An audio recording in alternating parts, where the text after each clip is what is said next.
talking with Tri-Creek Superintendent Deborah Howe and recently retired River Forest Superintendent Jim Rice. One of the reasons why I wanted to have the both of you on is because you come from different parts of Lake County, but I think in many ways there is a certain similarity.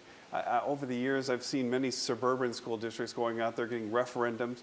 They're finding ways to find money from their schools. The two of you are in areas where it might be tougher for your tax base to handle a referendum, yet both of you have done pretty well over the years on the ISTEP scores. And I wanted to ask, how do you do it? And I'm going to start with Deborah Howe. I guess you could consider us a Best Buy then, couldn't you? Well, there you go. We direct the most of our dollars directly to the classroom, and so we have become very lean at the central office and put our money into tools for students, helping to empower them, making sure they've got more rigorous classes, and also professional development for the teachers so they can help the students to the best of their ability. River Forest, you're up there by Gary. Gary's struggled. They have enormous budget cuts over the last couple of years. How does River Forest keep its ISTEP scores really right around what I've seen for like a community like Highland? Mm-hmm. Well, we put an emphasis on data collection and data analysis.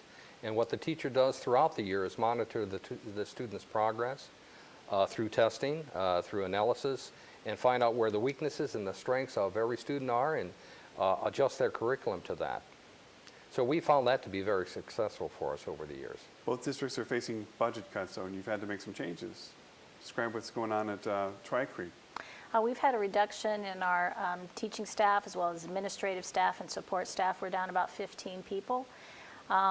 We have had about 250 students less than we were back in 2008.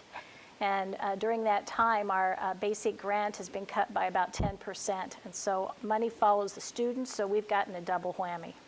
All right, so you've seen at River Forest. Well, it takes money to run a school corporation. And we have been noticing, like most school corporations throughout Northwest Indiana, a decrease in funding. In fact, the worst decrease in funding this past year occurred to us, and that was over $900,000 that we had to cut out of our school program, which was devastating, which means that we reduced staff, we reduced other help, aides and so forth, and had to take a look at what programs we could keep and not keep. So it's been very difficult. All right. Have we seen, is there a teacher shortage out there? I've seen stories where there have been changes in the teacher retirement fund at the state level, and a lot of teachers are taking a look at whether or not they need to retire or they might receive less money going forward. And we've seen kind of a record number of teachers retiring. Are you seeing signs of that here locally in Lake County? We had quite a few teachers retire this year, and some of them were pushed to that because of the changes in the retirement system. Others, that was just what they had decided to do even before that information came out. But when it comes to rehiring, we still have a lot of elementary people coming through, but when it gets to physics or math or science overall, we're having difficulty. You're having difficulty finding certain expertise? Yes. So this is having a real impact in the classroom? Yes, it has, actually. Well, not so much in the classroom, but availability of certified teachers.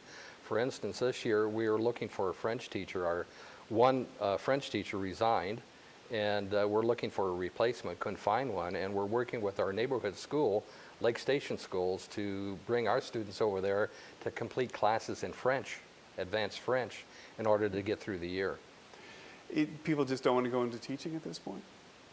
Is that an issue? I think there's been so much change.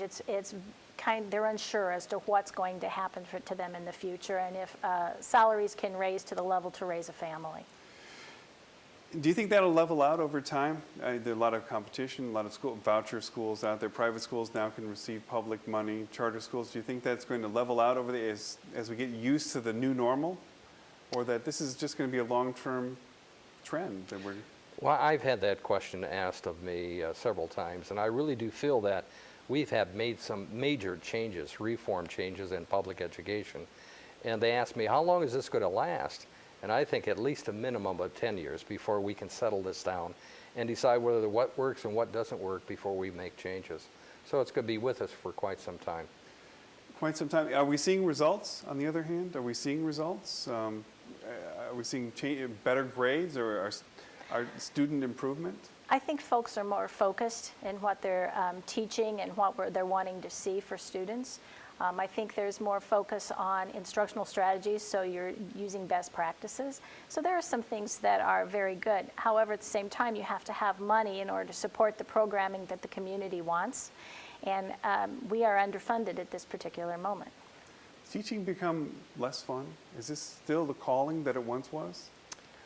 I think the attitude of the legislators and some of the changes that they have made affecting education today in the state has been detrimental as far as the attitude that teachers hold towards their own profession.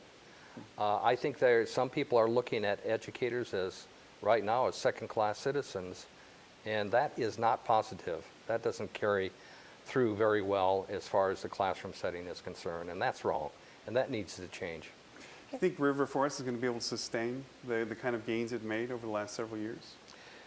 I think we will because we're hard workers. We adjust, and we do what we have to do. All right. Well, that's where we're going to have to leave it. Deborah Howe, Superintendent of Tri-Creek, and former now River Forest Superintendent Jim Rice. Thanks to both of you for being on. Thank you. Thank you.